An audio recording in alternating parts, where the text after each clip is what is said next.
नमस्कार सबैमा।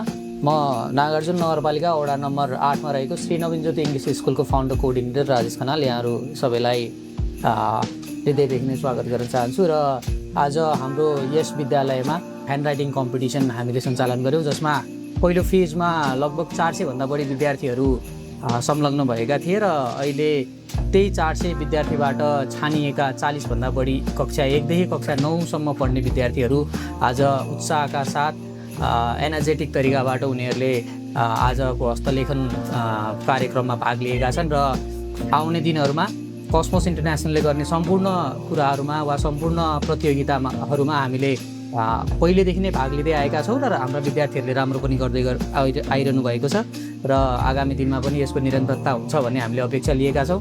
र विशेष गरी हाम्रो भाइ बहिनीहरू ले स्टेसनरी आइटमको रूपमा चाहिँ अप्सरा इन्टरनेसनल वा अप्सरा नटराज पेन्सिल युज गर्नुहुन्छ र त्यस पेन्सिलबाट लेख्दाखेरि अरूभन्दा डार्क राम्रो देखिने र उहाँहरूको प्रिमियम पनि ब्रान्ड भएको कारणले गर्दाखेरि हामी सबैलाई यही ब्रान्ड युज गर्नको लागि सजेस्ट गर्छौँ। धन्यवाद।